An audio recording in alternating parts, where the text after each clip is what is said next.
tenemos aquí, hemos terminado ya con el documental, película documental, como me he dicho antes, he tenido un gran éxito. Y tenemos aquí pues a una gran protagonista de ese documental y sobre todo del fondo que hay detrás de ese documental, que es toda una idea de reivindicación de la historia, del pasado, del pasado, de la verdad histórica, ¿no? Que es Elvira Roca Barea, que bueno, yo creo que todos ustedes conocen, es una ensayista muy reconocida con los libros como el de Imperifobia y Leyenda Negra o Fracasología, las élites españolas, con un éxito realmente tremendo. Yo no sé, Imperifobia, ¿cuántas ediciones lleva? 40. 40. 41. 41 ediciones de un libro de historia en España. Esto es para ponerte una medalla de oro. Bueno, si alguien consigue cómo se pone esto, ahí estoy. Sí, no, pero no se te oye bien. Sí, me da igual, yo he trabajado en un instituto 20 años. Sé capaz de hacerme ir por el último de la fila, os lo prometo. Bueno, pues la idea es que ella hable ahora un rato, que comente la película. Luego vamos a tomar café todos, en el edificio de enfrente, todos los que estamos aquí, están todos invitados a tomar café, por supuesto, y unas pastitas, no inglesas, sino españolas. y luego tendremos aquí un debate que yo creo que puede ser muy, muy constructivo, ¿no? Bueno, ya sin más, le doy la palabra y le agradezco, pues muy sinceramente, su presencia, ¿no? El viaje que ha hecho desde Málaga. Pues muchísimas gracias, David. Soy yo la que le agradece a David y a la universidad que me hayan invitado. Es que si lo pongo aquí, Espera. Si se oye bien, pues que ya está, que nos queda igual. A mí se me oye. No, es decir, que vamos, que hace un oficio, o sea, se meten ustedes en un cuarto de la ESO a las 2 de la tarde con 20 repetidores y os puedo asegurar que hace falta echarle capacidad de expresión para hacerse con la fiera, o sea que... Bueno, este es un documental que surge por iniciativa de José Luis López Linares y aunque la mayor parte de la gente cree que es mi documental, pues no lo es su documental. Y seguramente hablamos ayer de esto, ¿no? Él tenía o ha tenido razón cuando ha pensado que lo importante de una película es que sea una buena película, una bonita película. Y yo no, o sea, yo quería que tuviera una estructura mucho más didáctica para enseñar muchas cosas, porque creo que el documental en ocasiones surfea por encima de cosas que no explica. Es posible que si se hubiera detenido ahí a explicar esas cosas que yo quería que se explicaran, pues hubiera salido un plomo. Es posible. Pero cada uno tiene la visión que tiene de las cosas, ¿no? Y entonces, indiscutiblemente es muy bonito de ver. O sea, la factura visual es formidable. José Luis en esto yo creo que es el mejor que el país tiene y aún más que el país, ¿no? A mí, por ejemplo, voy a contar algunas cosas que me hubiera gustado. Luego ustedes ya me cuentan lo que les parece, ¿no? Y hablamos, ¿no? Por ejemplo, a mí me hubiera gustado que el documental hubiera explicado mejor por qué se produjo la expansión de los reinos ibéricos. Porque hay la sensación como que de repente, ¡pum!, la gente se echa a la mar. Y bueno, ¿y por qué no se echaron a la mar 50 años antes? O 100, ¿no? Tampoco los medios técnicos eran tan variados, habían cambiado tanto. Entonces, o sea, hay una serie de circunstancias, diríamos, geopolíticas que explican por qué los reinos ibéricos, España y Portugal, se echan al mar. Que es la primera oleada, decía Toynbee, la avanzadilla de la gran expansión europea son los reinos ibéricos. Y su expansión tiene unos motivos y no se explican. Con lo cual queda esto ahí, ¡hala!, a echarse al mar. No, esto tiene un porqué y se hace por algo. Y tiene una continuidad política además. Es decir, desde la primera expedición que se hace intentando conectar con Asia, no se olviden nunca, todo este empeño es para conectar con los mercados asiáticos. Desde el minuto 1. Había empezado Portugal y le había ido fenomenal, pero Castilla, que no tiene salida al mar prácticamente, o sea, los aragoneses, los 3 reinos ibéricos, Portugal, Castilla y Aragón, los 2 de los costados, Portugal y Aragón, empiezan su expansión antes porque acaban primero su reconquista. Castilla es el gordito del grupo, se ha quedado atrás y está atrapada en una franja de costa así de pequeñita. Y a eso se complica enormemente con la toma de Otranto, que es territorio del rey de Aragón, que es la primera vez que los turcos se atreven a poner el pie en una de las penínsulas. O sea, ustedes tienen que enganchar primero el éxito portugués, que ha sido espectacular, no le ha ido tampoco mal a Aragón expandiéndose por el Mediterráneo. Castilla, que está ahí encajonada y no puede salir ni por un lado ni por el otro. Piensen en esto. Y en el 80 y tantos aparecen los turcos, desembarcan en Otranto y por primera vez una ciudad entera cae en manos de los turcos. Y ahí es donde Fernando el Católico se pone todas las pilas, pero todas, con su mujer. Porque está claro que la situación imposible, la insostenible, la que no se podrá soportar y vamos al desastre, es si los turcos desembarcan en Granada. Y entonces, toda la potencia de Aragón y toda la potencia de Castilla van a Otranto a echar a los turcos de la península itálica. Eso es lo primero. Y según salen de allí, comienza la guerra de Granada. Esto hay que moverlo una cosa detrás de otra para entender el contexto. A eso ustedes suman que los portugueses estaban ganando dinero a manta. O sea, era una cosa indecente. Cuando Carlos I España, V Alemania se casa con la estupendísima, guapísima y maravillosa Isabel de Portugal, sin conocerla, no se casa porque sea guapa, luego funcionó, luego funcionó. Pero se casa con ella porque es la princesa más rica de Europa. La más rica sin discusión. Y el rey de Portugal es en ese momento el hombre más rico de Europa. Entonces, todo eso hay que explicarlo para entender por qué Castilla manda 14 expediciones, entre 1492 y hasta Urdaneta, 1565, 14 expediciones para intentar conectar con los mercados de Asia. Si no se explica esto, no se entiende lo demás. Otra cosa que me hubiera gustado mucho explicar es ese chino que aparece al principio, ¿no? Que se llama Sun Yat-sen, uno de los grandes ministros del periodo Ming, y el autor de una reforma jurídica y hacendística que condicionó el futuro de China, una ley que se llama la ley del látigo único. Los chinos son muy sinceros en sus expresiones, lo del látigo único es por los impuestos. No me digan que no tiene gracia llamarle látigo a los impuestos.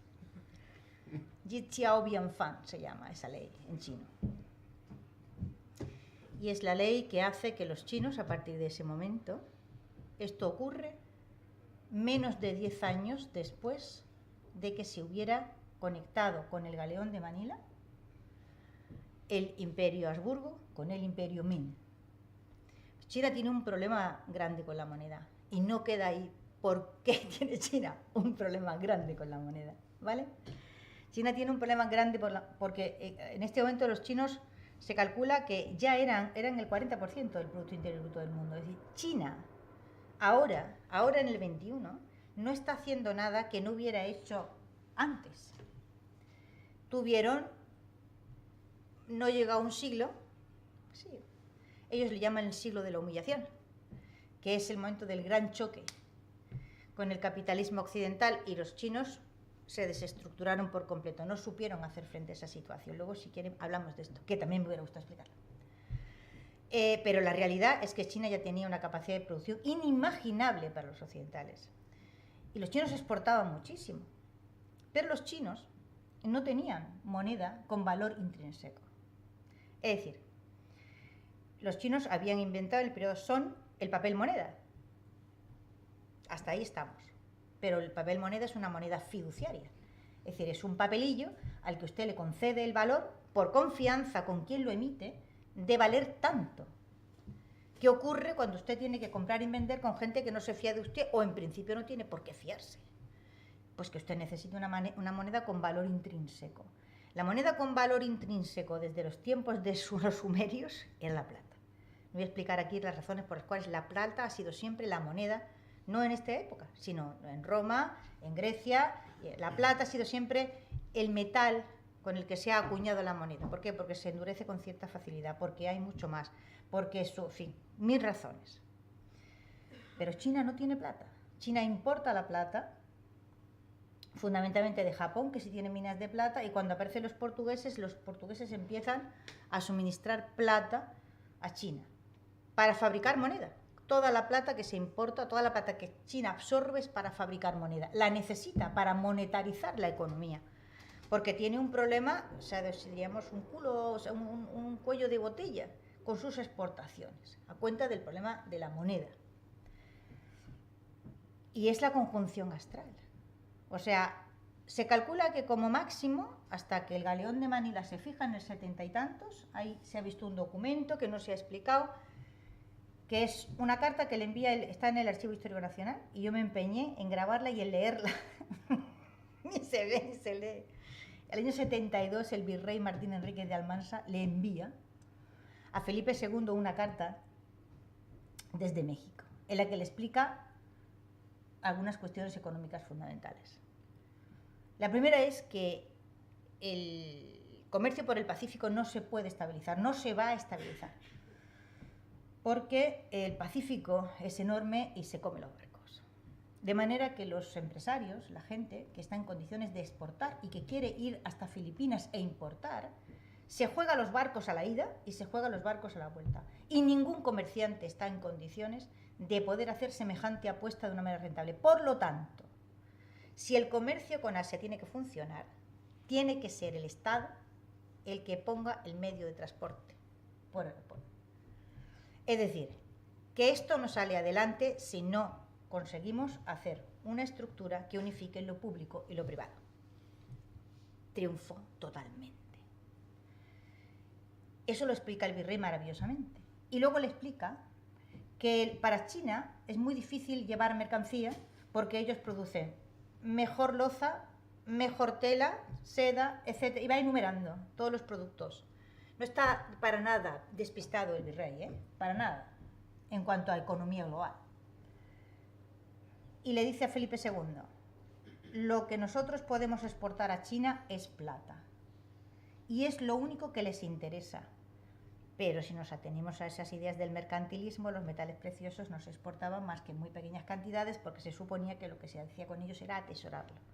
Así que Felipe II, en la persona de su virrey Martín Enríquez, está dispuesto en ese momento a tomar una decisión económica que rompe por completo todo el marco conceptual del mercantilismo, que es exportar metal para hacer moneda, para que esa moneda sirva de circulante en otro continente. Es un movimiento arriesgadísimo, pero triunfó también igualmente. Y 10 años después de esto, fíjense si ha sido importante para China. El ministro Jiang Yuzhen promulga esa ley del látigo único en la que, primero, los chinos ya no pagan en especie, es decir, no pagan ni con sacos de arroz, ni con cerdos, ni con nada. No pagan con trabajo, es decir, si tengo que pagar impuestos, el equivalente que son 10 días de trabajo, 8 o 10 días de trabajo para el Estado, 15, esto era muy trabajoso. El imperio chino era muy grande y la gestión de los impuestos por la vía del trabajo o por la vía de las cosas materiales, a falta de tener moneda circulante en condiciones, era muy trabajosa. Al Estado se le iba en recaudar la mitad de lo que se le iba de lo recaudado. Y es una jugada magnífica, porque de repente este ministro, que es un tío genial, además es un gran teórico, digamos, del derecho de Estado, es decir, es un gran teórico acerca de cómo se construye un Estado, hasta dónde llega, un filósofo, hasta dónde llega el bien individual cuando colisiona con otros bienes individuales y cuál debe prevalecer, el que sea mejor para la mayoría. Es un tío muy interesante, muy interesante. Látigo único porque de repente todo el mundo paga impuestos. Lo puede hacer porque tiene un circulante que se lo permite. Y entonces, como la base de recaudación aumenta, bajan los impuestos. Y se produce una maniobra fantástica y hay un subidón de economía espectacular que termina provocando un problema de inflación de tanta beneficio como se produce en ese momento. Eso algo me hubiera gustado explicarlo. Han visto ustedes ahí algunas imágenes del código Boxer, que es muy poco conocido, las circunstancias en que ese código Boxer se dibuja, que es un proyecto en el momento de la unificación de las coronas, de la creación de un virreinato asiático que juntase las posesiones portuguesas y las españolas, o sea, las de la Nueva España, unificando la India y Filipinas. Fue un proyecto muy interesante. Y también me hubiera gustado, por ejemplo, insistir más en el asunto de la seguridad jurídica, ¿no? Lo que explica García Básolo, ¿no? Esta viuda que es de un pueblo de Córdoba, que emigra, tal, que hace negocios en el galeón. Bueno, García Básolo nos explicó que se está peinando una fuente maravillosa de información, que son las notarías, ¿no? Los archivos notariales, ¿no? Cosas fantásticas, ¿no? O sea, como legados que se han hecho en Filipinas. Legados que se han hecho en Filipinas para gente que está en el Virreinato de la Nueva España y en la península ibérica. Y esas herencias llegan. Es una situación de seguridad jurídica absolutamente formidable. O sea, que alguien muera y teste en Manila con la seguridad de que sus albaceas, de que del sistema judicial le va a permitir la venta de su propiedad, que esa propiedad sea enajenada y que parte de esa herencia vaya al sitio que la ha decidido y a las personas que la ha decidido en México, en la Nueva España, y otra parte llega. Es una cosa realmente formidable. Esa es la seguridad jurídica que existía, ¿no? En ese imperio, ¿no? Luego hay otro asunto que a mí también me hace gracia, que también lo combato militantemente. Este es mi amigo Pedro Insua, con el que discuto mucho. Pedro y yo tenemos una relación magnífica sobre la base de la discusión, que es una de las mejores formas de amistad que existe. Dice Pedro, los españoles aspirábamos a todo y lo hemos hecho. En absoluto. Nosotros no hemos hecho absolutamente nada. Esos españoles del 16 y del 17, que ya están muertos y enterrados desde hace siglos, sí, pero nosotros no. Y no debemos nunca confundirnos a nosotros con ellos.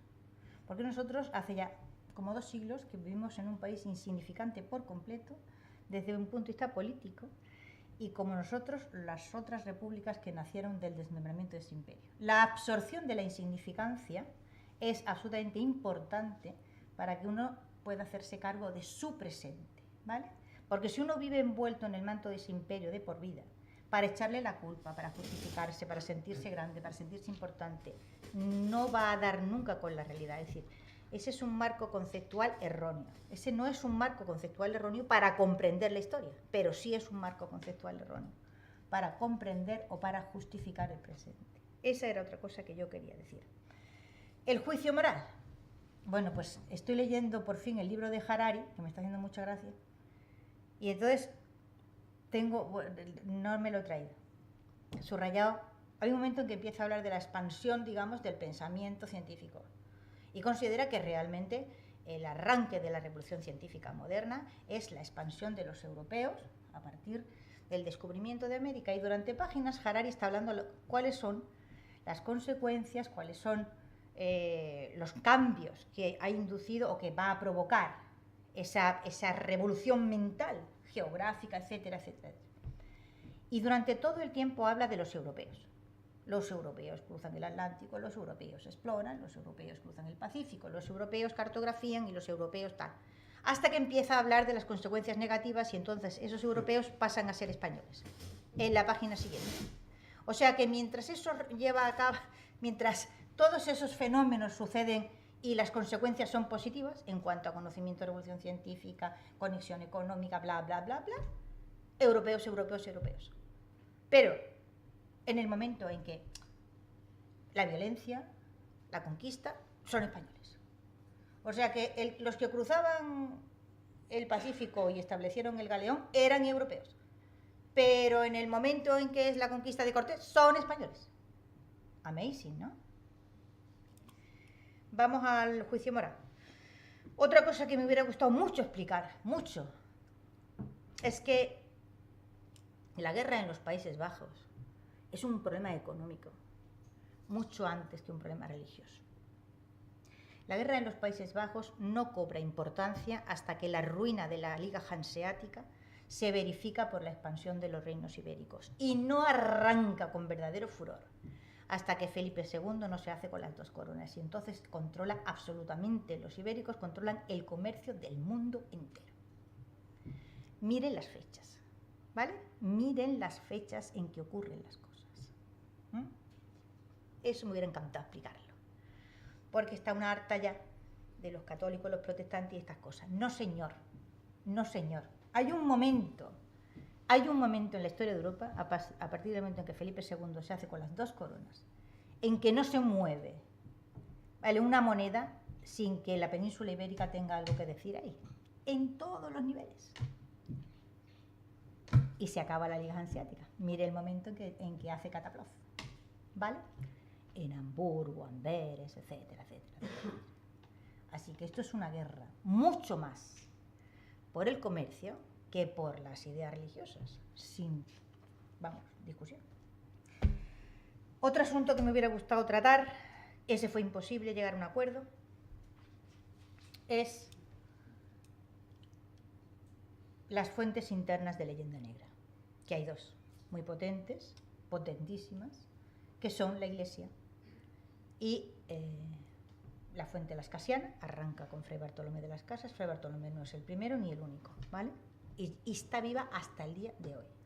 Y la otra, evidentemente, es la nueva dinastía y su política cultural de rechazo y denigración, damnatio memoria en el sentido más estricto del asunto, el hecho de que no se estudie en ningún libro que a partir de la llegada al trono de España de Luis XIV, porque realmente el que vino a reinar, como dice Martí, es Luis XIV, no vuelve a escribirse en España una sola línea de historia que se refiera al periodo Habsburgo hasta bien avanzado el siglo XIX.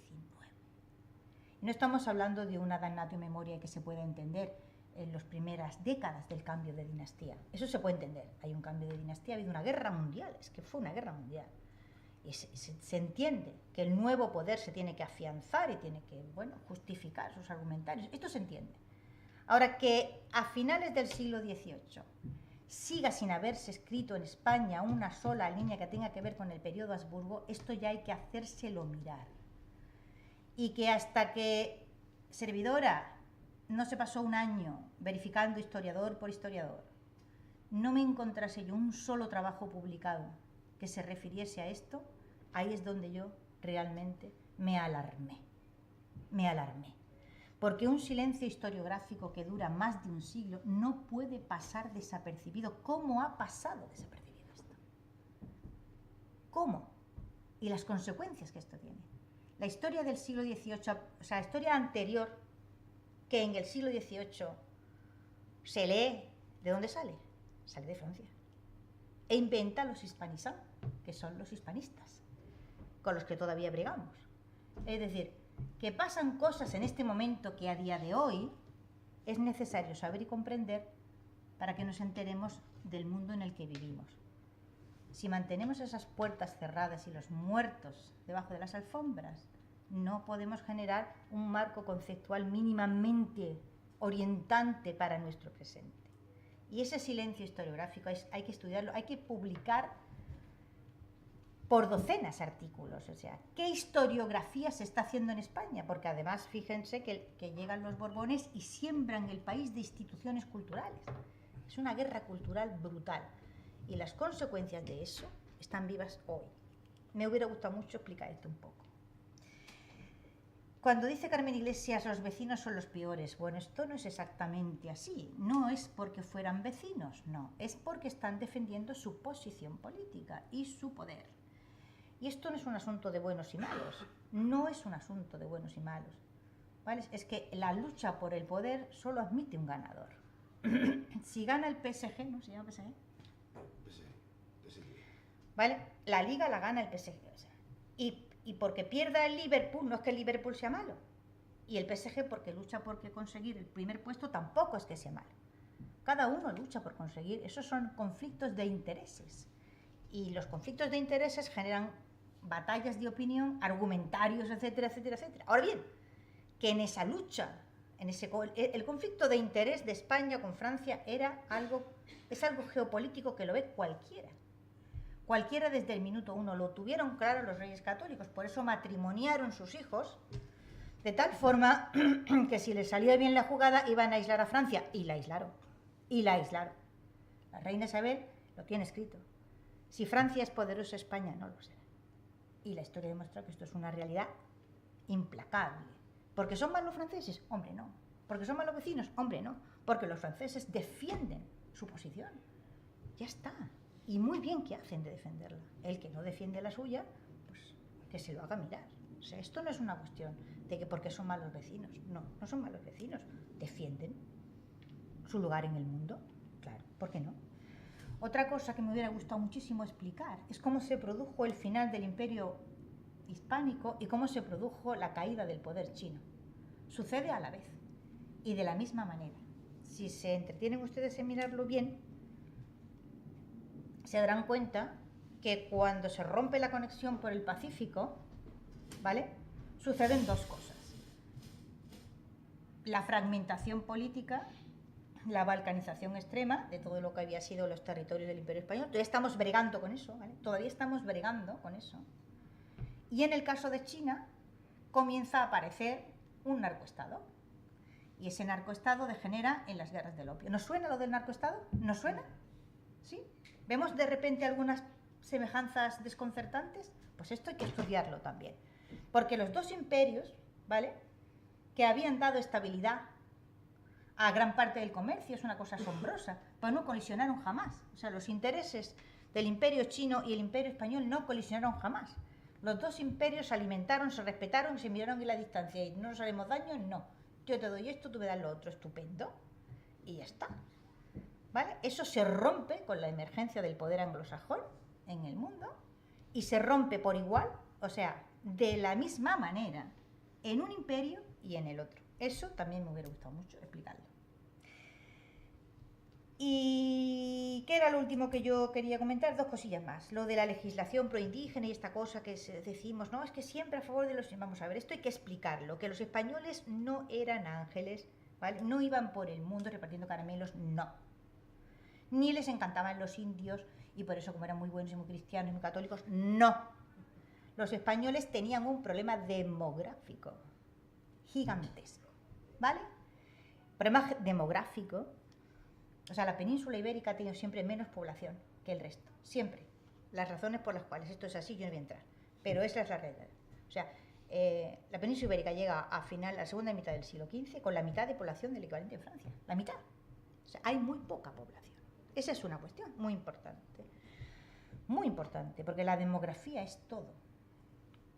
Y la segunda cuestión muy importante es que la capacidad de transporte por el Atlántico es muy limitada. O sea, ¿cuánta gente va en un barco? ¿Cuánta gente va en 5 barcos cuando dan la vuelta al mundo? ¿250 tíos? Por Dios, y el trabajo que eso cuesta. O sea, con la capacidad de transporte a bomba, ¿cuánta gente era capaz de transportarse por el Atlántico hasta América? Luego se desparramaban por miles de kilómetros cuadrados. O sea, ¿cuánta gente? Estamos hablando ¿de qué? ¿2.000 al año? ¿3.000 al año? Para desparramarse por ¿dónde? 23 millones de kilómetros cuadrados. Eso no es nada. Es decir, la preocupación por la población indígena no es filantropía, es que no hay gente. No hay gente. Como los romanos, que eran también 4 y no tienen gente. Así que o van contando con todas las poblaciones conforme van avanzando y si no cuentan con ella y no las incorporan, no pueden seguir avanzando. Es tan simple como es, porque no hay gente. Porque ellos no son capaces, ni tienen un rebosadero demográfico, como decía Ortega, ni tienen capacidad de transporte, en caso de que tuvieran un rebosadero demográfico. La expansión de los Estados Unidos de América a partir de la independencia de las 13 colonias se hace en una circunstancia totalmente diferente. Y esas circunstancias son dos. Primero, que hay un rebosadero demográfico en Europa, gigantesco, como no había habido otro.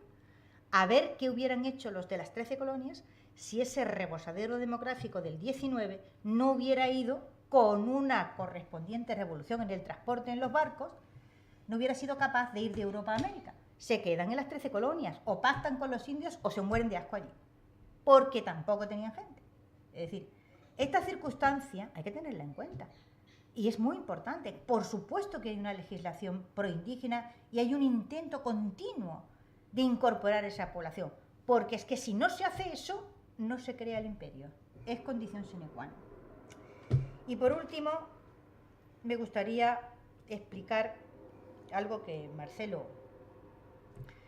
¿Y qué predica el emergente poder anglosajón, etcétera, etcétera? La hispanofobia, ¿no? Ahí lo explican magníficamente bien Rafael Altaví, que no trabaja con el concepto leyenda negra, sino con el concepto hispanofobia. ¿Por qué?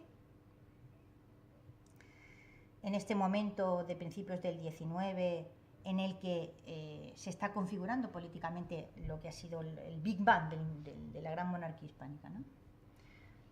Porque la única coiné posible para las emergentes o nacientes repúblicas, en el caso de España Reino, la única coiné posible es la coiné hispana.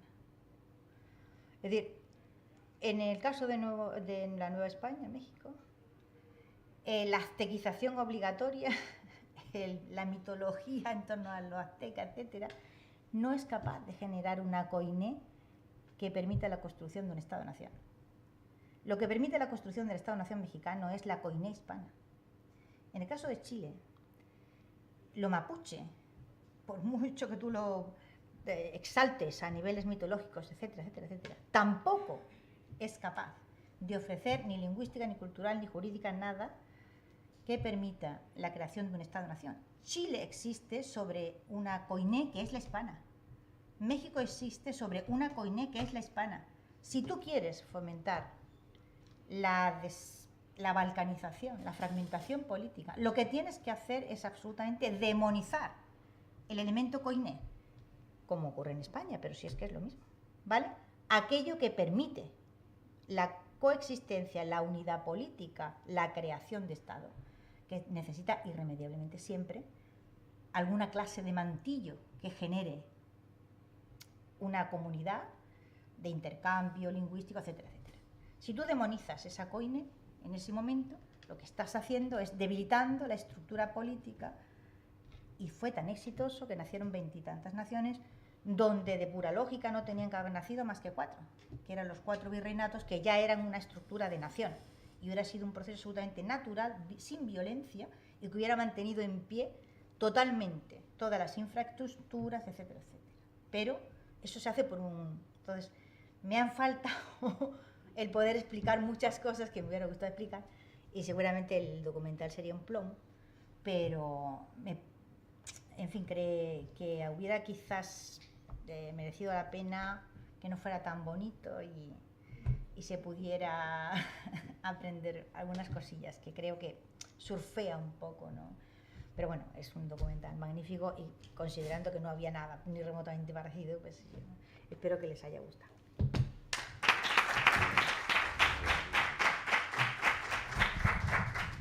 Bueno, decíamos ayer que contrariamente al dicho tradicional de la historia la escriben los vencedores, hoy en día podemos decir que la historia la escriben los productores.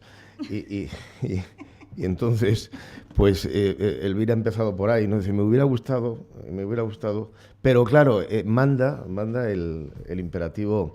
El imperativo, yo fui asesor histórico de una serie de televisión de Antena 3, y lo primero que me dijeron, objetivo número 1, que la gente no haga zapping.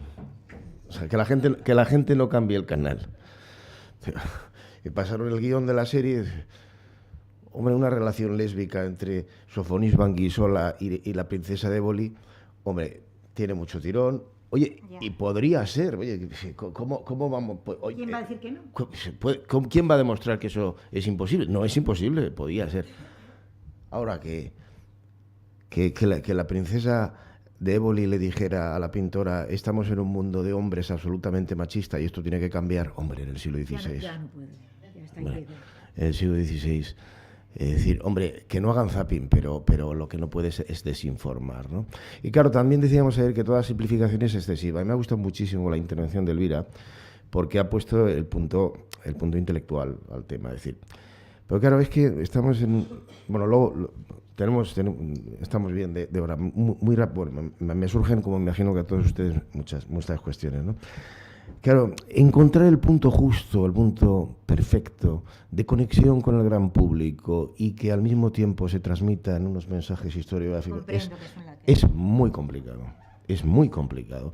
Entonces nosotros hemos tenido aquí la suerte de... Sobre todo, una cosa, por ejemplo, José Luis estaba obsesionado todo el tiempo con lo que ellos llaman que no se caiga la película. Claro, que no se caiga. Cada vez que mostraban que no se caiga. O sea, cada vez que enseñaban Andrés, que hemos montado tal, ponte a verlo. Entonces, y todo el asunto es, ¿se cae? O sea, ¿en algún momento se te va la atención para otro sitio? O sea, ¿en algún momento tú que estás viendo la película te descubres a ti mismo pensando en otra cosa? O sea, espiando la narración cinematográfica a ver si había un momento en el que claro, eso, para montar eso, porque no es como montar una película normal, que tú ruedas y entonces le pones luego una música encima y está, no, eso lleva unas imágenes circulando por un sitio, un discurso hablado, o sea, son imágenes, un discurso hablado, está montado a 3 pistas y una música de fondo. La coordinación de esas 3 cosas ha sido yo debo confesar. Y eso los ingleses lo hacen maravillosamente. Hay series sobre la Royal Navy de la BBC que son absolutamente espectaculares.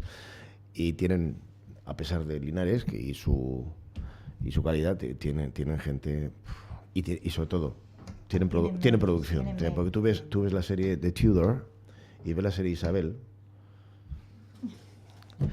Bueno, señores, están todos ustedes invitados a tomar café ahí en el edificio de enfrente y volveremos después de la publicidad.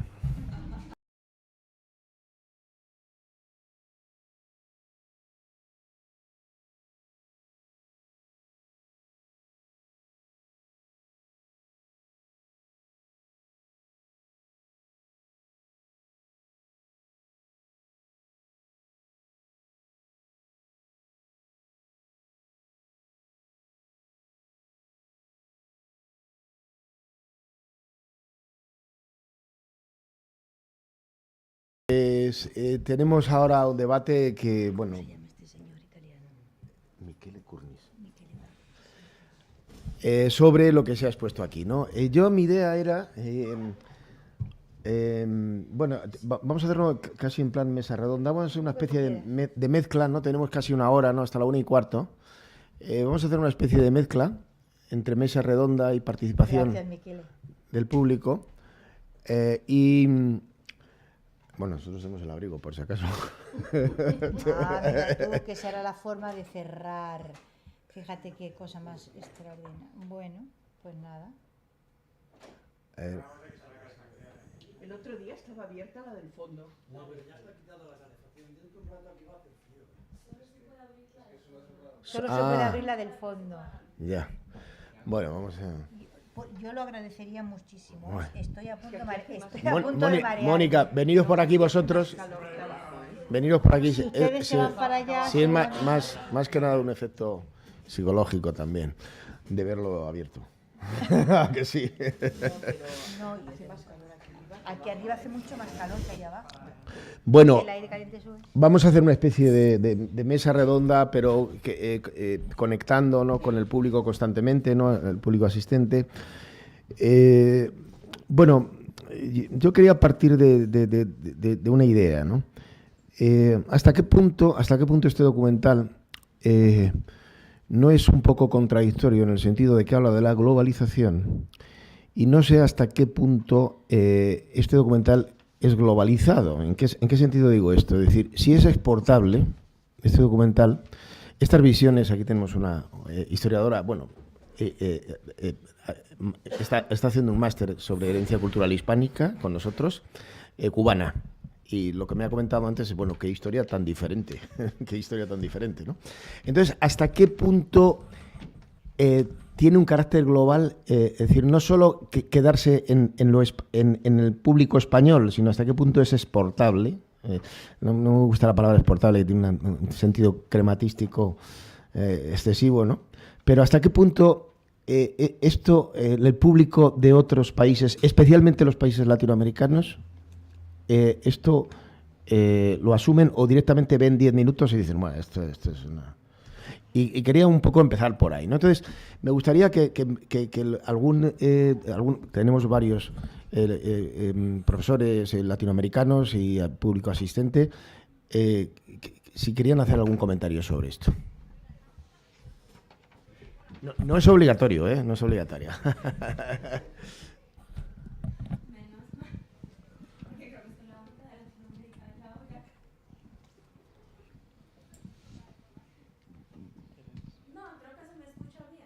Sí, bien, perfecto. A mí me pasa como en mucho tiempo el salón gritando. Claro, porque estamos conectados. Perdón, se me había olvidado. Bueno, realmente soy cubana, por ende mi visión evidentemente va a estar matizada por el hecho de ser cubana, eso es innegable. Pero si lo ponen en no Cuba, debería ser así, pero bueno. no debería, no debería, si vamos a la parte más profesional y demás, no debería ser un problema. Pero bueno, generalmente eso es muy difícil de lograr. Pero igual, eso que ustedes decían, de si se pone en un público de América Latina, por lo menos en el caso del público cubano, sí lo verían y de muy buen grado.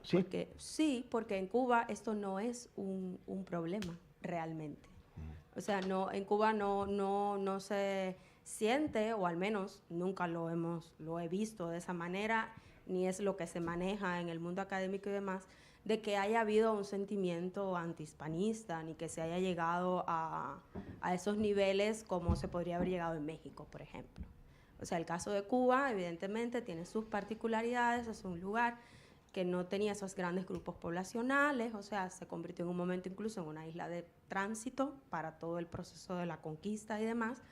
Por ende, nuestra conformación identitaria, por decirlo de alguna manera, no va a estar matizada por ese sentimiento antihispano. Incluso cuando culmina la guerra en 1898, no se referencian, o al menos yo nunca lo he encontrado, situaciones de odio o algo muy específico que haya sucedido de un incidente donde haya habido una agresión directa. Por supuesto, hubo un conflicto bélico y en una guerra, evidentemente, va a haber batallas, ahí va a suceder de todo. Además, la guerra de independencia de Cuba tienen toda una historia por dentro, por supuesto. Pero este documental, que es a lo que nos referimos, realmente usted lo pone ahora mismo, y funcionaría muy bien. Incluso va a traer, por supuesto, todo un debate en el mundo académico y profesional, pero para un público en general lo verían como, ay, qué interesante, o es otra versión de la historia, porque la idea que se tiene o se enseña desde la primaria es que los indios quemaron a Atuey. Ese es el primer referente que se tiene, es lo que se enseña en la primaria desde el primer momento. Y que Atuey dijo de que si en el cielo habían españoles, pues él para el cielo no iba. Eso es como el argot popular. Se dice que esas fueron sus últimas palabras. Usted quiere recibirle, incluso hay cuadros, y las imágenes que hay en los libros de textos es la quema de Atuey. Atuey, que en esencia no era de la isla de Cuba, viene de Santo Domingo. Pero bueno, y se habla de Atuey como el primer referente de rebeldía nacional, incluso. Hay todo pero las cosas, por supuesto, han ido cambiando, obviamente. Y hay sus momentos en que resurge o no ese sentimiento de ir contra lo hispano, pero no es el sentimiento en general, eso no forma parte de nuestra manera de ver las cosas. El mundo académico es otra cosa, como todo parte del mundo académico, igual que usted ha puesto ese documental acá, nosotros le vamos a encontrar un montón de aristas y situaciones, pero para el público en general, para el que no tiene conocimientos fuertes y demás de la ciencia, puede funcionar. Tiene sus cosas, como todo producto audiovisual, va a responder a una representación, a una línea determinada, y eso hay que tenerlo en cuenta, ya eso forma parte del juicio crítico del espectador.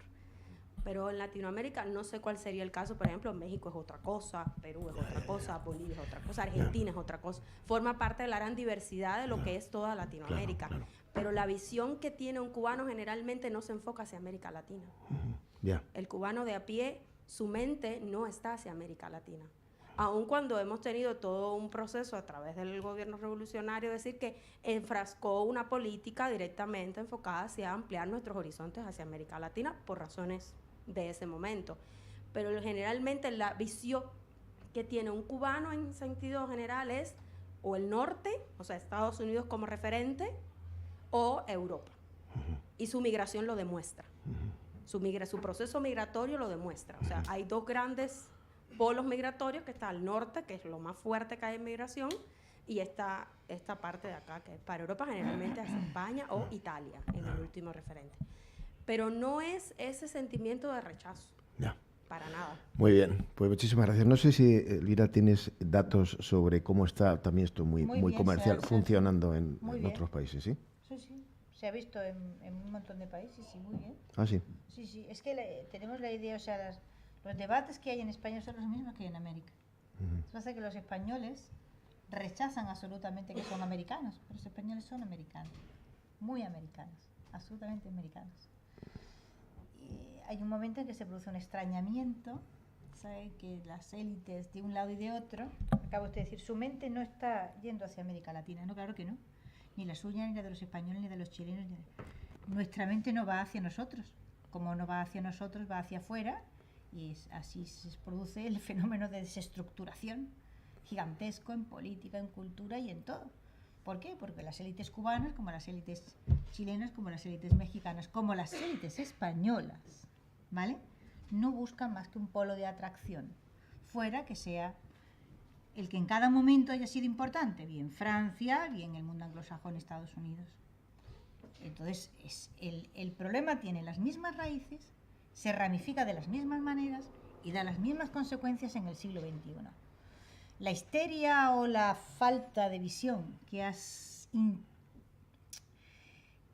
genera, en el caso de España, ¿no?, pero que es el mismo en América, un marco conceptual que impide por completo entender que el mundo hispano, incluyo España europea, comparte una serie de problemas que se manifiestan de las mismas formas: inestabilidad política, caudillismo, recurrencia en la feudalización, bien por medio de narcotráfico, guerrilla, etcétera, etcétera, etcétera, incapacidad para estabilizar el Estado, etcétera, etcétera. Es decir, y todo eso circula una y otra vez. Y 200 años circulando no han generado una clase intelectual que se siente a intentar comprender esos problemas globalmente. Mirando, como ha dicho usted, su mente no está en América. Claro que no está. Y ese es el problema que tenemos, querida. Muy bien. Tenemos también un intelectual chileno que nos diga un poco que ha estado viendo el documental, me consta. Y además, con los últimos acontecimientos, ¿no?, lo que llaman en Chile el estallido social, que ha dejado la Plaza Baquedano, que es una pena porque era una preciosidad. Además, había al lado un restaurante español buenísimo, que era el Principado de Asturias, que ponía una carne magnífica. Lo han dejado todo arrasado, ¿no? Y ya no se puede ir por allí, porque todo está lleno de pintadas y tal. Entonces, la pregunta es lo mismo. O sea, la compañera cubana ha hablado en Chile. Bueno, no sé si se está viendo este documental, no sé hasta qué punto. Y la idea es qué aceptación tendría, ¿no?, este documental. Bueno, primero que nos dé su propia visión, ¿no?, sobre esto, ¿no? Sí, bien. Bueno, yo soy de la Pontificia Universidad Católica de Chile en Santiago. Pero originariamente yo soy del norte de Chile, de un territorio que tiene mucha historia indígena, particularmente del mundo aymara. El documental me parece muy bien logrado, me parece que tiene una muy buena estética, aborda temas muy interesantes que nosotros en el colegio, ya en la enseñanza media, en la enseñanza secundaria y primaria se estudia en Chile estos temas, se revisan constantemente y se vuelven muy interesantes cuando uno lo ve desde aquí. Me parece bien también esa historiografía que busca un poco reivindicar y a la vez aclarar algunos aspectos que han estado medio oscuros a lo largo del tiempo. Desde el punto de vista de Chile y particularmente respecto al estallido social, me parece que en Latinoamérica y en Sudamérica en particular hay un clima efervescente de rebeldía, de crítica, particularmente hacia los modelos hegemónicos. De ahí que viene esto de derribar algunas estatuas, monumentos y un espíritu bien crítico. Pero la historia es siempre mucho más compleja de lo que uno puede llegar a documentar o puede llegar a comprender. Me da la sensación de que en algunos círculos chilenos hay mucha rebeldía en ese sentido y crítica hacia los modelos hegemónicos. Pero también quería decir algo a propósito de que la profesora comentó sobre el mundo mapuche. Efectivamente, el mundo mapuche no tiene una organización estatal como nosotros podíamos llegar a imaginar, sino que siempre estuvieron de alguna forma una especie de vida nómade que no tenía una organización centralizada, pero sí había organizaciones cuando habían algunos problemas, como por ejemplo de tipo ecológico, en el sentido de sequías o algún desastre socioambiental. Y efectivamente esa estructura no es estatal, por lo tanto ahí hay una diferencia entre una mirada occidental de la organización gubernamental y señalar que las civilizaciones indígenas de América tienen también una organización que dista de lo que puedan tener las organizaciones occidentales. Cada vez que se trata de hacer una historiografía de ellos, se dice, por ejemplo, del Estado Inca o del Imperio Inca, o que era un Estado socialista, pero en realidad yo creo que nunca lo vamos a saber, o por mucho que tratemos de documentar esa información, es muy difícil poder comprender cuál era la complejidad de organización que tenían estos grupos. Que me parece que también era muy válida. De hecho, la historia precolombina de Sudamérica tiene una larga data, y sería también interesante reconocer esas formas de organización y probablemente plantearlas al mundo occidental como una alternativa quizás al cambio climático o a los conflictos o a la situación de crisis global en la que nos encontramos. Probablemente este conocimiento con la naturaleza o de los sistemas socioecológicos nos permitirían ahora poder comprender un poco más esta crisis y dar una respuesta. Entonces, me gustaría, claro, terminar con eso de que la historia de los pueblos originarios es muy compleja, también como la de muchas otras sociedades, y a partir de ahí es difícil hacer un parangón entre una organización estatal o una organización occidental con las organizaciones que tuvimos o que existieron antiguamente en América. Muchas gracias. Si quieres comentar tú algo, o no te digo a ti, Elvira, a esto, o si damos paso a... Sí, yo hay dos o tres cosillas Sí. que quisiera señalar. No es una cuestión de reivindicar. El reivindicar normalmente pues sirve para llenar plazas como sin pintada, pero conocimiento poco. Entonces lo que hay en general es un desconocimiento gigantesco de lo que fue la mayor parte del periodo virreinal. Y este asunto se ha tornado repentinamente interesante desde los 80 para acá por una simple cuestión, y ha sido la emergencia de China. La emergencia de China ha descoyuntado la visión histórica anclada en lo que fue la expansión decimonónica del poder anglosajón. Porque de repente China aparece y ¿de dónde sale esto? ¿No? ¿De dónde sale esto? Porque todo lo que nos imaginábamos de los chinos pues es una cosa como del Kung Fu, ¿no? Eran unos desgraciados con una coleta y aquello era lo último que se podía ser en el mundo, ¿no? Entonces, y de repente esos desgraciados pegan un salto cuántico y en 20 años, pero 20 años, ¿entiendes? Están en condiciones de echarle un pulso a los Estados Unidos de América, que era nuestro imperio intocable, aquello era universal, el fin de la historia, lo sabrá usted, era el fin de la historia, ya llegó el imperio americano y hemos llegado al fin de la historia, punto. Bueno, pues no era el fin de la historia, sino que aparecen los chinos, y claro, donde aparecen los chinos hay que aparecía la otra detrás colgando, y gracias a que aparecía esa cosa detrás colgando, que era el mundo virreinal, resulta que se ha hecho presente, porque si no, no podemos entender el mundo ahora mismo. Entonces no es una cuestión de reivindicar, es una cuestión de conocer, porque el conocer esto nos va a ayudar a entender el mundo de ahora mismo. Y si no lo entendemos, no lo vamos a poder saber, ¿no? Y en cuanto a lo de la mirada local y el asunto estatal, pues evidentemente yo tengo que decir que creo que el tiempo para atrás no va. No va. Yo he sido un pueblo muy pequeño, ¿sabes? Y cuando yo era chica, no había carriles en esos montes espantosos de la Sarquía, que te invito a que los mires, que tienen tela. Entonces la gente tenía mulos, mi padre tenía mulos y caballos. Y eran muy bonitos. Yo los recuerdo por su propio nombre. Y a veces creo que casi daría la vida por encontrarme otra vez en uno de aquellos veranos de vendimia y mulos para arriba y para abajo. Eso ya no existe. Porque llegaron los carriles, llegaron los camiones y se acabaron los mulos. Y eso no tiene apaño, como se dice en andaluz. Eso es que el tiempo nunca va para atrás.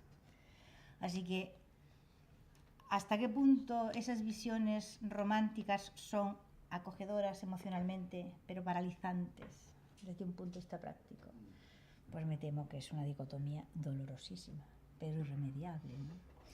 Y en cuanto a lo de los pueblos originarios, me va usted a permitir, no existen pueblos originarios en el planeta Tierra. Todos los pueblos que hay son migratorios.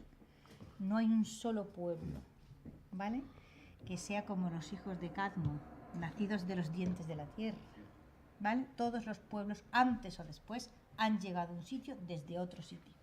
Y todos han conquistado al que antes había, desde el norte, desde el sur, desde el este o desde el oeste. Y creo que le hacemos un flaco favor al mundo convenciendo a una gente que vive en el mismo territorio que unos son originarios y otros son sobrevenidos. Creo que eso es sembrar vientos y tempestades, si usted me permite. Era una forma de referirme en Ya, realidad. lo sé. Pero la utilización política de eso creo que está a punto de provocar la segunda balcanización política de Hispanoamérica, lo cual creo que no es una buena noticia para nadie, si de lo que hubieran tenido que ser 4 grandes naciones, y bueno, la primera que hubo que quebrantar fue México, o sea, el poder anglosajón, el poder de los Estados Unidos de América, no pudo crecer hasta que no le cortó el aire o le quebró las rodillas, como lo queramos, a México, a la Nueva España, y le quitó la mitad del territorio, y le quitó el petróleo de Texas y el oro de California, ¿vale? Y a partir de ahí, una vez que ya hemos reventado a la que podía ser la más importante de las potencias que se generasen y no permitiesen el crecimiento de ese nuevo poder emergente, pues cuando le llegó el turno a Cuba, ¿vale?, había pasado un siglo y seguía siendo el mismo problema. O sea que la guerra de Cuba no se genera porque sí. La guerra de Cuba, para entenderla, hay que entender la intervención de los estadounidenses. ¿Sí o no, querida? Sí. Entonces, en todos los sentidos, ¿vale? Y esa es una realidad a la que hay que afrontar. O sea, que es que eso no se puede quitar por el mero hecho de que sea desagradable y hasta humillante del marco conceptual con que intentamos afrontar la historia del periodo virreinal, de su final y de la balcanización, que es, o sea, no el final del imperio. La primera nación que se independiza ahí es España, y es a la que le va mejor. Es a la que le va mejor, no lo olvide. Quedando como quedó, destrozada desde de norte a sur tras la invasión napoleónica, que en España no quedaron ni las fábricas de velas, ¿vale? O sea, que fue a la que le fue mejor. Y sin embargo, creamos unos marcos para explicar ese final, los problemas de balcanización que se generaron inmediatamente, la irracionalidad que aparecieran 20 y tantos estados. ¿Por qué? O sea, eso es una realidad que está tan delante de los ojos que nos tendríamos que preguntar, pero ¿esto cómo ocurrió de esta manera? Y eso, sin embargo, ni en sus libros de texto ni en los míos está. No interesa que sea donde... Y si no explicamos esas cosas, no vamos a entender los problemas que tenemos ahora. No se construye el futuro. Y no podemos construir futuro. Ese es el problema, que no podemos construir futuro. Eso... Dime tu opinión, sí. señora mía. Sí. Pues enlazando con lo que decís, yo creo que el gran acierto de este documental es precisamente plantear el tema de la globalización. Creo que es, desde el punto de vista académico, absolutamente crucial, pero también es muy atractivo cara al gran público, porque, claro, esto se habla mucho y entonces la gente, pues, claro, queda sorprendida, porque además, a mí otra cosa que aprecio mucho del documental es que efectivamente ahí todo no es Madrid, sino que está México, está Manila, está... Claro. Y entonces eso es fundamental para entender el mundo, pero luego para entender cada uno de los países, en este caso España, pero bueno, Cuba o Chile o en fin, porque hemos hecho demasiadas veces historia, diríamos, a nivel pequeñito, ¿no? Es un ejemplo que pongo muchas veces, ¿no? Es un gran puzzle y si solamente analizas una pieza del puzzle, ni entiendes el puzzle, por supuesto, pero tampoco entiendes la pieza, porque no sabes aquello si es el cielo o es el lago o qué es. Entonces a mí me parece un gran acierto, un gran acierto. Y a mí me consta que es una de las cosas que la gente le llama más la atención y lo aprecia más. Yo soy de una asociación en Barcelona, Sociedad Civil Catalana, y una de las cosas que hicimos cuando se estrenó en Barcelona pues fue llegar a un acuerdo con el cine, uno de los cines donde se ponía el documental.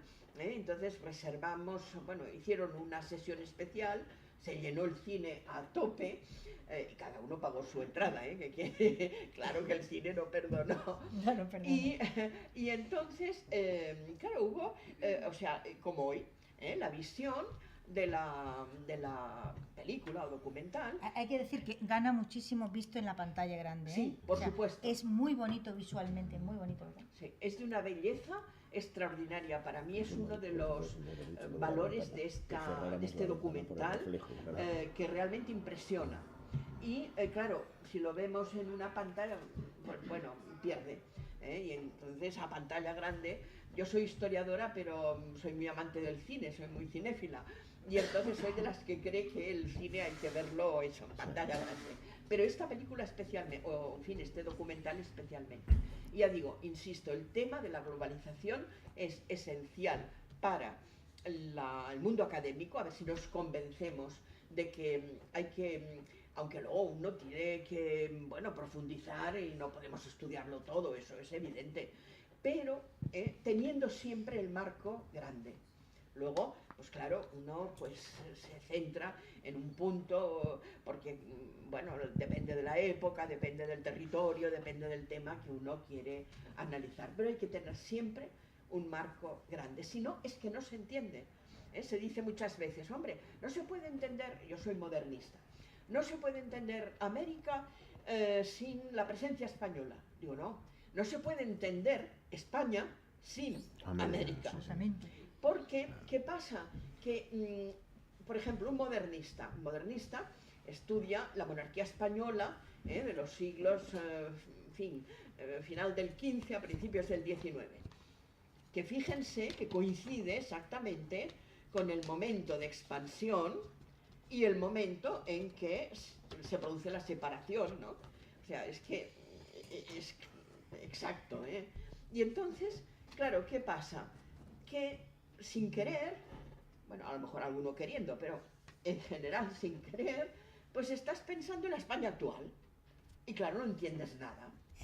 No entiendes nada porque no entiendes lo que es la Unión Ibérica, no entiendes lo que es, bueno, una realidad histórica que tiene tan diversos territorios en un mundo enorme, porque a nosotros nos puede parecer más o menos enorme, pero imagínense ustedes lo que era en aquella época. Claro, mucho más. Porque claro, ¿cuáles son las coordenadas básicas? Tiempo y espacio. Eso para la historia, pero también para la vida de una persona.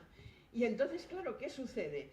Que no es lo mismo si uno puede ir a Manila, ¿cuántas horas se necesita para ir a Manila? Pues, pero en aquella época, imagínense lo que era un viaje que tenía que atravesar el Atlántico, que tenía que atravesar el Pacífico. Es que claro, es de una, no sé, es una percepción que cambia completamente todo, ¿no? Porque, bueno, ¿cuánto tiempo se necesitaba para enviar, por ejemplo, una orden? Y luego para que la recibieran, si es que la recibían, y luego para que hubiera una respuesta. O sea, estamos en un ritmo que es, en un tiempo que es completamente diferente. Entonces a mí me parece muy interesante, insisto, pero también me consta, bueno, no he hecho un estudio científico de estadística perfecta, sino por la reacción de la gente. O sea, que esto le llama mucho la atención. ¿Por qué? Porque no se explica suficientemente y, bueno, son cosas que también se saben, hombre, como no vamos a saber, por ejemplo, en mi tierra, yo soy catalana, lo que representa Cuba. Pero bueno, es esas cosas que sabes, pero que no le, diríamos, la trascendencia que tiene. Y no solamente a nivel político, de la gran política y de los grandes personajes políticos, sean ministros o sean generales, en fin, por desgracia, más de una guerra. Pero también la consecuencia que esto tiene para la vida de la gente. Bueno, yo no sé qué pensaba, lo comentábamos ayer, un campesino castellano de lo que pasaba pues en Nueva España. Hombre, pero es que luego sus impuestos en parte también se iban para allá y también esto lo discutíamos ayer, en fin, los intereses americanos eran los intereses americanos, los intereses de la península, metrópoli si quieren. Yo soy un poco crítica con estas terminologías, pero en fin, pues tampoco no son los mismos, claro. O sea que había que conjugar y equilibrar, pues bueno, puntos de vista, intereses. Es muy importante lo que decía, bueno, todo lo que decía Elvira, pero una de las cosas que es el tema de los intereses económicos, porque claro, muchas veces, no sé, el tema religioso. El tema religioso es importante, a lo mejor nosotros hoy día, bueno, pues claro, la percepción que se tiene de la religiosidad pues es diferente, etcétera. En la época pesaba y pesaba mucho, pero es que hay unos intereses económicos. La guerra de los 30 años no solamente es una guerra evidente, entre católicos y protestantes, bueno, hay muchas, he puesto este ejemplo, sino que hay ahí unos intereses, en fin, muy económicos. Entonces, de verdad que yo me alegré mucho cuando me enteré de que se hacía este proyecto, ¿no? De este documental, película, o como queremos llamar. Y bueno, yo estuve de entrada a favor, sin haberlo visto. Pero luego, claro, cuando dije, bueno, me voy a verlo, porque primero fui yo así individualmente, luego en grupo lo he visto más veces. Pero bueno, siempre vas con una cierta, en fin, inquietud, porque bueno, veremos aquí qué nos explica. Hombre, yo sabía las referencias que habían detrás de tipo intelectual, académico, etcétera, porque claro, esa lista de gente que ahí interviene es espectacular, empezando por la propia Elvira, que ella dice que no es su documental, pero en fin, tiene mucho de ella en todo caso. Y luego pues yo salí muy gratamente impresionada, o sea, por eso, por la belleza, por ejemplo, del documental, la música, que también lo hemos dicho así comentando, ¿no? Todo es música americana. Toda la música es música virreina. Toda la música es americana. Que eso también es muy importante, podríamos haber puesto música de rock, pero claro, eso es otro mundo. No, a ver, porque esto se hace muchas veces, como manera de atraer al público a cualquier precio. Y en cambio, claro, la música es un elemento de comunicación que lo fue en su momento, lo fue. Fue fundamental. Y lo sigue siendo. Y lo sigue siendo. Entonces, o sea, fíjate, fandango, la palabra fandango, dice el diccionario Autoridades, baile y cante de la gente que ha estado en América. Los españoles perdieron por completo la idea de que el fandango, ahora acaba de publicar un amigo nuestro, Faustino Sánchez, un libro que demuestra que el flamenco, que es una cosa que nosotros la tenemos absolutamente asociada a España, vamos, los sótanos, vamos, una cosa, pues no, resulta que parte del fandango y son bailes traídos en muchas ocasiones, bailes y formas de canto que evolucionan. Por eso el fandango, o sea, por eso el flamenco ha encajado en América siempre, eso del Caribe, o sea, como, ¿sabes? Como perteneciendo, como de hecho pertenece al mismo ámbito cultural. Y por eso no hay, o sea, tú pones los músicos cubanos, y yo los he visto, ¿no?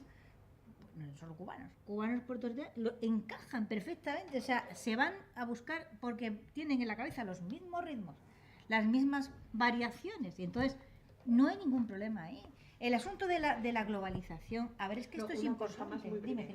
No, que eso vale para la música, pero vale para muchos aspectos culturales y artísticos, porque la cultura no hay que verlo como una cosa española que se proyecta en América o en donde sea, no. Es una creación conjunta, donde hay toda una serie no sé, de relaciones en un sentido, en el otro, uno aporta una cosa, el otro recoge aquello, o sea que no hay dirección única, es muy pluridireccional, no sé cómo llamarlo, perdón. Fluido. No, es una cosa así, que realmente que es fluido. Si hay una entrevista fantástica, te lo digo porque es un flamenco chileno. A mi amigo Faustino Núñez sobre este asunto del origen americano del flamenco, que antes o después va a salir del armario, aun cuando haya que darle pastilla para los nervios a más de uno, ¿no? Pero a mí no, yo he dicho que este país es americano, sí, claro que lo es. Es decir, la globalización es importante ponerla encima de la mesa, porque nosotros hemos tenido una tradición de historia autárquica que ha sido castradora, absolutamente castradora. En España, o sea, asociamos la palabra autarquía al franquismo. Bueno, la autarquía empieza mucho antes. O sea, la autarquía es el resultado, en primer lugar, es el resultado de un disparate que es la confusión en el siglo XIX, confusión interesada, explicable en gran parte por las ideas nacionalistas esencialistas. A nadie en su sano juicio confunde Roma con el Imperio Romano. ¿A que no? Italiano. ¿Por qué confunde todo el mundo España con el Imperio Español? Ese es un movimiento estratégico catastrófico del siglo XIX, del nacionalismo del siglo XIX, que priva del imperio a toda América. Le arranca realmente los 300 años de historia virreinal a los que se tiene que agarrar para construirse en el siglo XIX. Y ahí se produce un descoyuntamiento catastrófico. Sí. Por lo tanto, hay que ir a esa globalización si queremos salir de esas versiones de historia autárquica que son castradoras, que nos limitan y que nos impiden conocer el mundo absolutamente. En esa visión esencialista que se desarrolla durante el siglo XIX, la visión del nacionalismo decimonónico tan inspirado en Alemania y en el romanticismo alemán. Claro, entramos en un, no sé cómo decir, un túnel del que no se sale, porque cada vez que se habla de España, lo que se tiene en la cabeza es una especie de unidad de destino en lo universal España que no cambia nunca. Pero ¿cómo que no cambia nunca? Hasta Pedro de mi corazón, al que adoro, los españoles lo hemos hecho todos nosotros. No, nosotros no, el imperio se acabó hace 200 años. 200 años, no 50 ni 40. Son 200 años y hay que salir mentalmente de ahí. Si no se sale, lo único que generamos son López Obrador diciendo que España tiene que pedir perdón. Pues es un pensamiento perfectamente fascista. ¿Qué quiere usted que le diga? ¿Vale? Que es la de la esencia. O sea, nosotros como una especie de esencia que estaba en la península ibérica y esa esencia se expandió y se contrajo, pero es siempre la misma esencia. Hombre, no. Cuando usted habla de España, tendrá usted que intentar explicar en qué periodo de la historia estamos, porque si no, hay más de una España a la que usted se pueda referir. Voy a poner 3 ejemplos. 3. Cuando escribe Nebrija la gramática, a la que le debemos tanto, 500 millones hablando la misma lengua, por dos tíos geniales. Uno es Nebrija y otro es Andrés Bello. ¿Podemos cerrar, podemos Sí, cerrar por favor. la Yo ya no tengo calor. Sí. A Andrés Bello le vamos a dedicar otro día, otro rato. Nebrija escribe la gramática porque comprende la ventaja estratégica fantástica que va a suponer si hay una expansión, como él sabe que la está viendo y la va a ver, que esa lengua tenga una gramática cuando ninguna lengua vulgar la tiene. Eso es un puntazo de una clarividencia formidable, ese hombre. Estaba inspirado. No lo entendió nadie, pero le dio igual porque la hizo. No, de hecho, cuando se ve en Salamanca con la reina Isabel y el rey Fernando y le explica el proyecto, va con Fray Hernando de Talavera, el proyecto de hacerle una lengua vulgar a una lengua natural, lo que se llama lenguas naturales y de las lenguas habladas por la gente, la reina le dice que no entiende para nada porque quiere hacerle una gramática a una lengua que la gente la habla. Claro, las gramáticas son para las lenguas que la gente latín, el griego, el hebreo, pero el castellano, la gente lo habla, no lo tiene que aprender. Entonces, ¿por qué le quiere usted hacer una gramática a esto, no? Ese es el primero, que le dedica su obra y dice, el primero de los 3 ejemplos, Isabela, reina de España. Reina de España. 50 y tantos, no llega al siglo, escribe Camões, Os Luisianos. Y se pasa el rato diciendo que los portugueses son los mejores españoles que hay. La gente mejor de España. O sea, de todos los españoles, nosotros los mejores. Camões. Salta un siglo y pico, o casi 2, y te encuentras a Miguel Hidalgo, que ha sido detenido por actividades revolucionarias en México, y estamos calentando motores para la fragmentación, y le pregunta al juez, identifíquese, y dice, Miguel Hidalgo, presbítero español. Lo que tiene en la cabeza Nebrija cuando dice español, América no se ha descubierto todavía, es una cosa. Lo que tiene Luis de Camões cuando dice español es otra cosa. Lo que dice Miguel Hidalgo o lo que quiere decir cuando dice español es otra cosa. Y esas tres visiones no se sobreponen. Así que hay que utilizar las palabras con propiedad. Porque si no caemos en la autarquía esencialista y entonces resulta que España ha existido desde siempre en esta península, ¿vale? Y no muda, o sea, se expande, se contrae, no muda, es siempre la misma España. Y esa visión es otra catástrofe conceptual. Sí. Hay una definición, brevísimamente, una definición de Antonio Domínguez Ortiz de qué es España. Porque esto es un clásico, ¿qué es España? Y tiene que ver con lo que dice Elvira. Y dice Antonio Domínguez Ortiz, España es un ser histórico. Sí. Bueno, este es un poco el argumento que tenemos los historiadores cuando hablamos en América. Yo lo he hecho varias veces en distintos países. No he tenido que utilizar este argumento de una manera tan drástica como, por ejemplo, lo utilizó Feliciano Barrios, catedrático de Historia del Derecho de la Universidad de Castilla-La Mancha, con Rigoberta Menchú, porque decía que no quería estar sentada al lado de alguien que tenía las manos manchadas de sangre, ¿no? porque era español, ¿no? Y el argumento que utilizamos, ¿no? que utilizó él, en todo caso los que tienen manchadas las manos de sangre son sus abuelos, no los míos, porque los míos se quedaron aquí, los suyos son los que están ahí, que es un poco lo que tú dices de una forma más coloquial, ¿no? Es decir, es que hay muchos españoles, ¿no? que se fueron sucediendo en el tiempo. Y al hilo de lo que estaba diciendo antes María Ángeles sobre la importancia de las distancias, que efectivamente esto se le ha dado demasiada poca importancia, ¿no? La fórmula de obedecer y no cumplir, que es una fórmula del derecho indiano muy característica. Es decir, obedezco, pero no cumplo. ¿Por qué? Por la distancia. Porque si se tarda 2 años en que hay un problema y se resuelve en el Consejo de Indias y luego vuelve la respuesta, pues muchas veces la respuesta es absolutamente surrealista porque ya ha pasado el tiempo y ya no. Dice, bueno, yo obedezco lo que dice el Consejo de Indias, pero no cumplo porque no puedo cumplir, porque esto es absurdo, ¿no? Entonces esto quiero enlazarlo con un poco lo que decíamos ayer.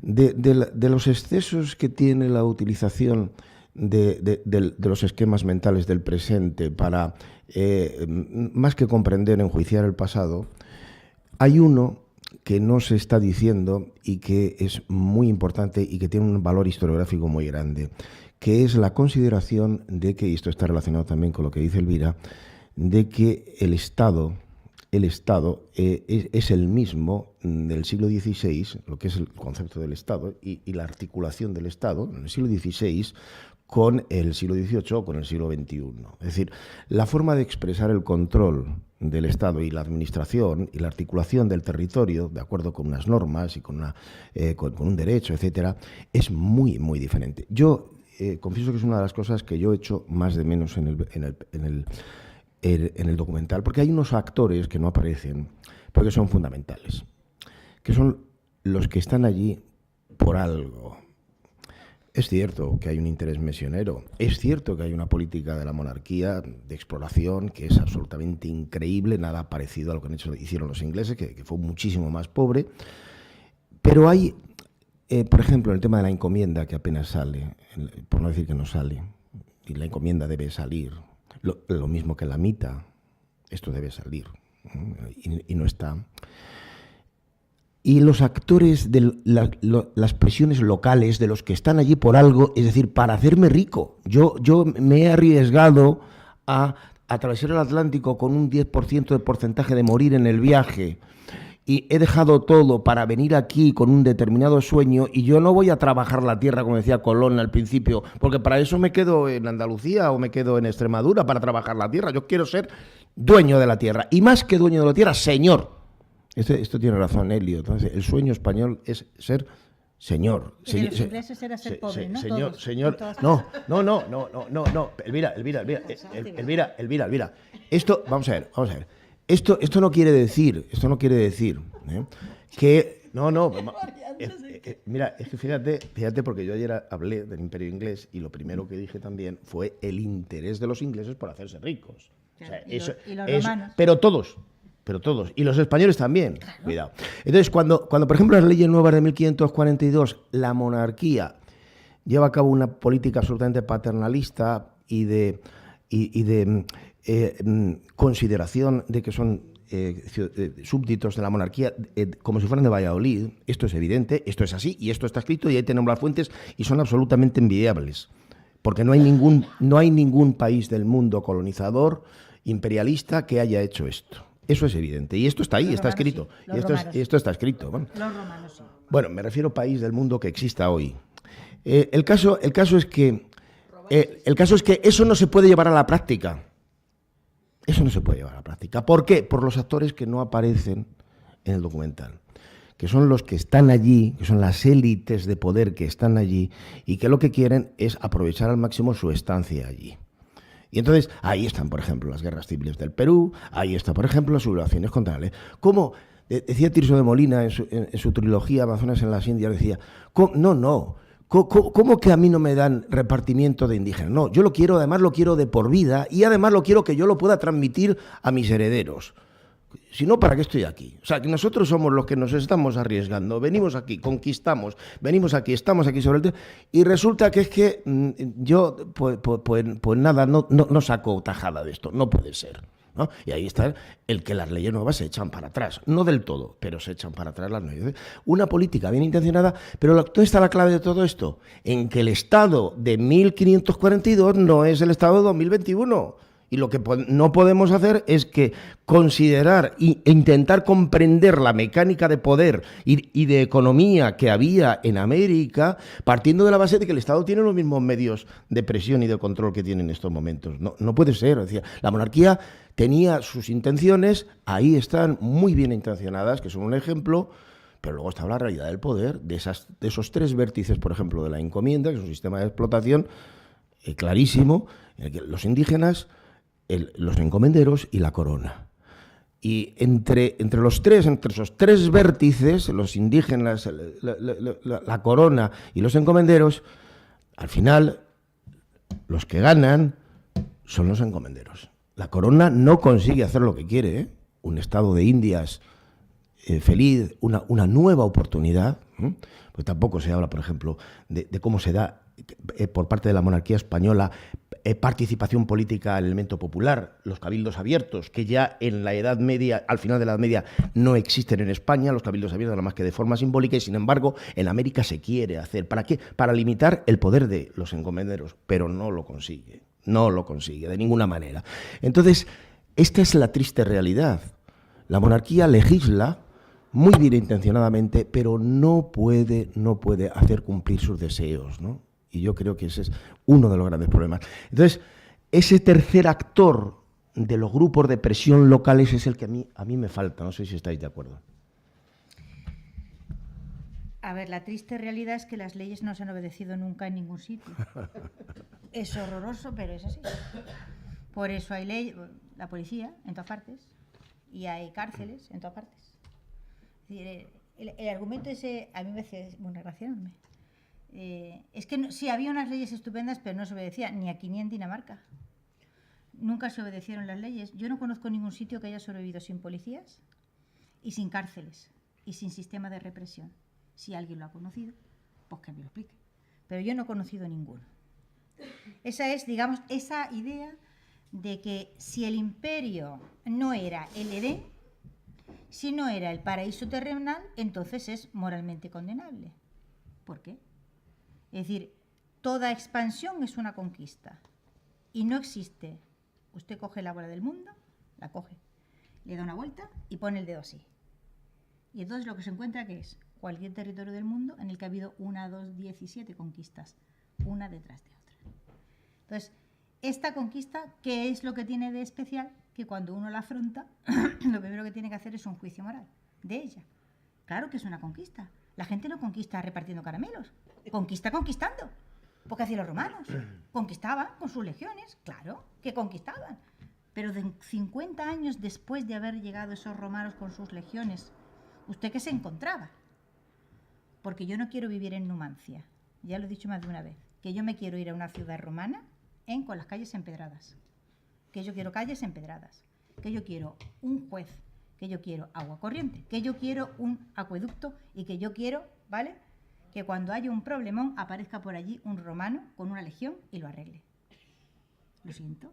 Que estará uno muy feliz viviendo en Numancia con tortas de bellota. Pero que yo no quiero. Ya está. Si puedo elegir, yo lo quiero. Y me da la sensación que nadie quiere. ¿De acuerdo? Es decir, que la realidad de América es enormemente compleja y se produce una conquista que nadie niega. Nadie la niega. Y toda conquista lleva aparejada violencia. Ahora bien, antes de que los españoles llegaran, había habido otra gente que también había llegado y también había conquistado. ¿Lo hicieron repartiendo caramelos? Pues me parece que no.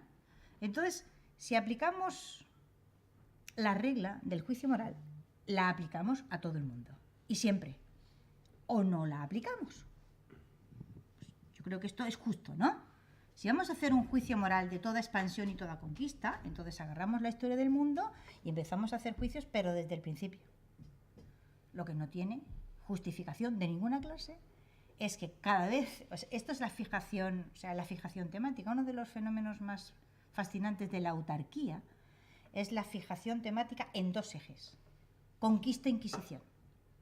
Y ya has desenfocado todo, colocando esa conquista en una posición de excepcionalidad, cuando no lo es en absoluto. Y sobre todo porque esa conquista no se hubiera podido hacer jamás sin un sistema de pactos. La mayor parte de la conquista no es una frase gloriosa de Vasconcelos. Es que es así. La conquista la hicieron los indios.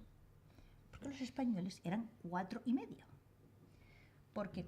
Porque Cortés llegó y desembarcó y eran 500 tíos.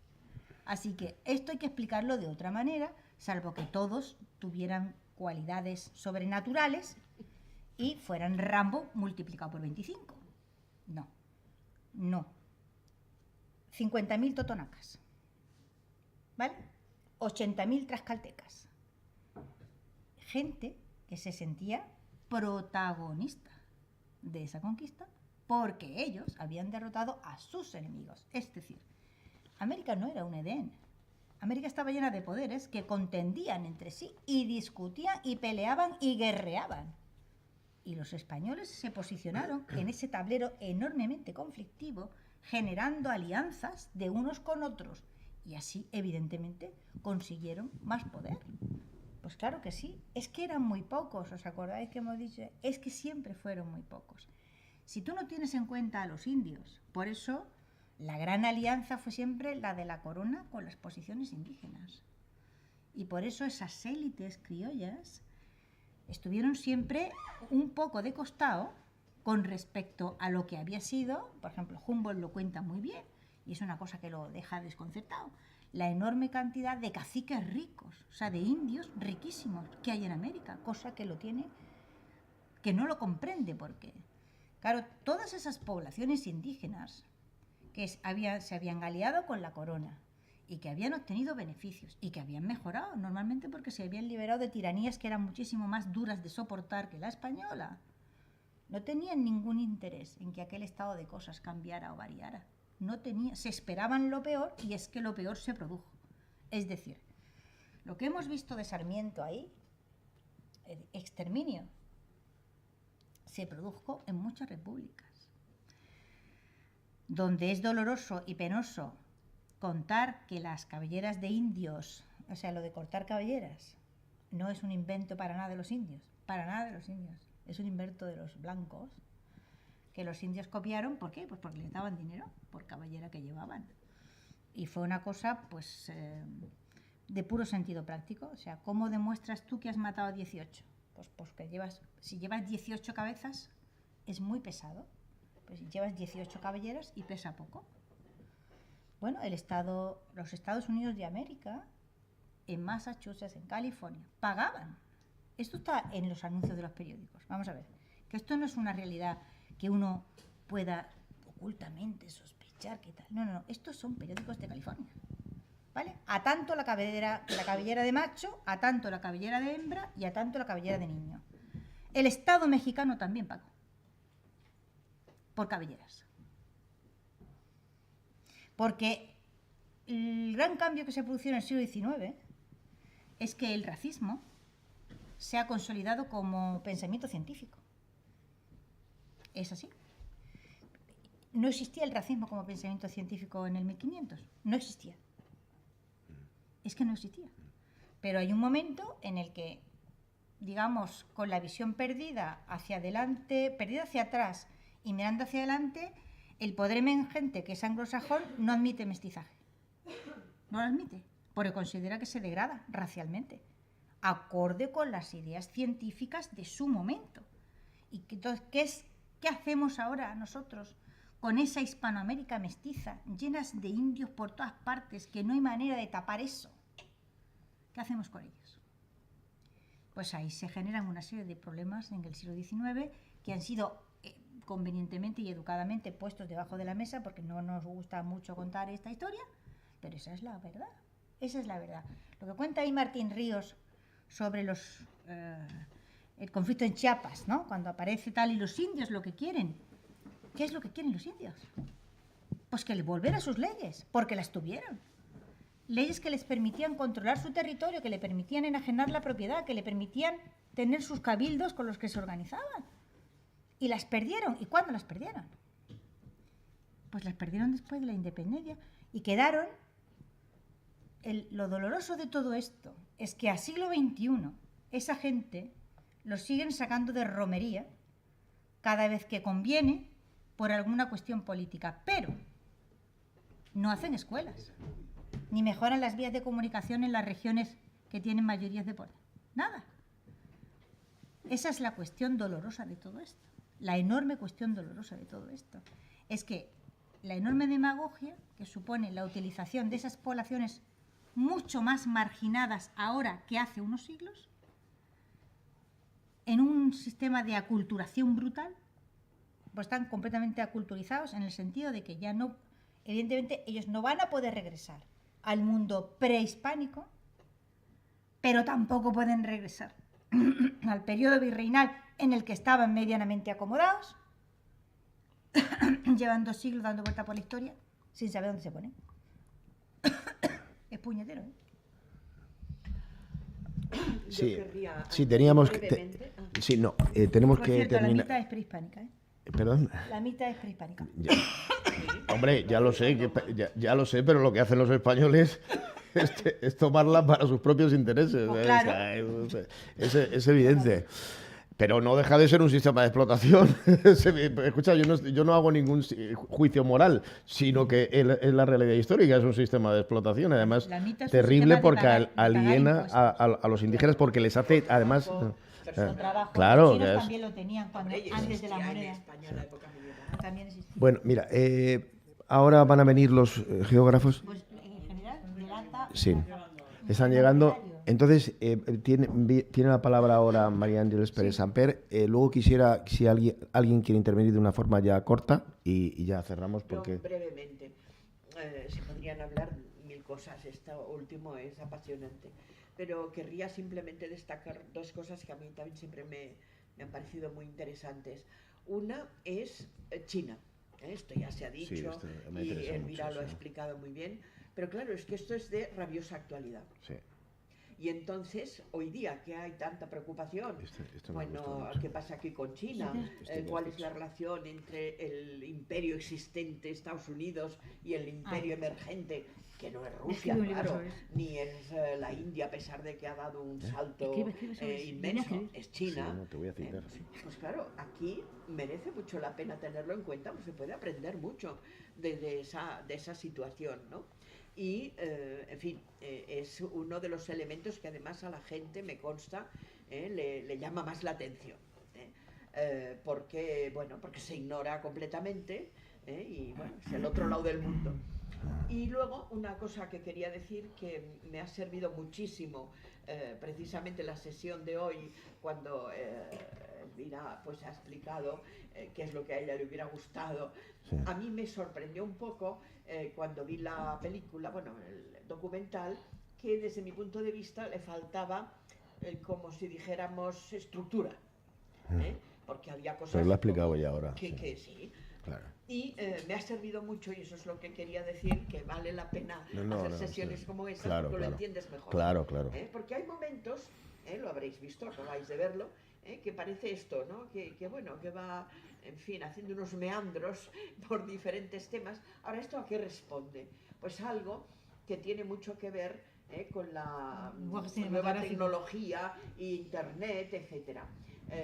Cuando yo era jovencita, en fin, hace tiempo, pero tampoco son milenios, ¿qué pasaba? Que lo que te enseñaban era precisamente a construir un discurso donde había un comienzo, un planteamiento, un desarrollo, y luego, pues naturalmente, unas conclusiones finales. Eso ha estallado completamente. Porque la gente, entramos todos en internet y vas pasando de una página a otra, haces eso que no le gusta nada al director, que es hacer zapping, y bueno, y entonces, claro, pues necesariamente para captar la atención del público pues hay que ir variando, porque si no, la gente enseguida nos cansamos. Y entonces, claro, comprendes que como historiadora a lo mejor te falta lo que tú explicabas, ¿no? Más estructura, más orden, más un esquema más completo, pero por otro lado, pues toda esta especie de, me parece que has dicho tú, surfeando, pues bueno, también tiene su encanto, porque vas de un tema a otro. Claro, la recepción, pues el público general, pues bueno, lo sigue de una manera. Aquí el público somos todos gente especializada, diríamos, con unos conocimientos importantes de historia y, en fin, de geografía, de política. Y no quería subir a la mesa. Entonces, claro, nosotros de alguna manera completamos el documental. Es lo mismo que pasa con un libro. Bueno, el autor escribe el libro, pero luego el libro tiene vida propia. Y cada lector tiene una interpretación del libro, porque uno se fija en una cosa, el otro se fija en otra, porque claro, entra en una especie de comunicación, de diálogo, que enriquece con el documental. En fin, muchísimas gracias. Muy bien. Muchas gracias por tu participación. participación. Si alguien quiere hacer una pregunta muy corta, muy directa, casi para responder sí o no, que levante la mano o calle para siempre. Es que es prácticamente... Bueno, el tiempo nos ha... No, yo respondo encantada, o sea, de lo que me Lo que pasa es que ya tenemos que han venido los participantes del Congreso de Geografía y tenemos que clausurar ya. Pero bueno, luego no te vas a ir, luego tenemos comida y tal, entonces bueno, pues si quieren, sí, porque no vaya a ser que no va a poder dormir por la noche de no haber preguntado a Elvira. Bueno, yo también me quedo con muchas cosas que espero comentar luego. Bueno, vamos entonces a cambiar la mesa, 3 minutos, menos 1 minuto, nos cambiamos y clausuramos. ¿Vale? Bueno.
aprovechar este final pues para unas palabras primero de agradecimiento, yo creo, de agradecimiento a todos, al público, a los ponentes. Ha habido comunicaciones de mucha calidad, muy variadas, el objetivo de cubrir una visión interdisciplinar, comparada, internacional de la frontera, en buena medida yo creo que se ha logrado. Y hay también una publicación en marcha, que si quieres comentar alguna cuestión. Sí, quería comentaros, tenemos ya un contrato incluso con la editorial que va a publicar en forma de libro, no tanto de actas de congreso, en forma de libro monográfico sobre este tema, sobre las fronteras, todo lo que se ha dicho aquí, todas las ponencias, ¿no? Vamos a, lógicamente, a pedir los originales a los autores. Esto, como sabéis todos, tiene sus trámites, tiene sus normas de publicación. Se va a publicar en la editorial Silex, que es una de las editoriales más prestigiosas de España en el ramo de humanidades y concretamente de historia y de geografía. Y bueno, vamos a intentar que sea una publicación también que reproduzca fielmente los mapas que se han presentado y todas las ilustraciones, que son muy buenas y con la máxima calidad. Y bueno, pues nos va a pasar la editorial las normas de publicación, nosotros os las mandaremos y os pondremos unos plazos inevitables. Además, esto tendrá que pasar por los sistemas de evaluación que hay en España en estos momentos, es decir, por lo que se suele llamar doble ciego, sistema de pares ciegos, ¿no? Es decir, de personas expertas, ¿no?, en la materia, que van a evaluar sin saber quién es el autor el trabajo, ¿no? Y vamos, según lo que se ha visto aquí, no creo que haya ningún problema, y se publicará en esta editorial. ¿De acuerdo? Sí. ¿Querías decir algo más? No.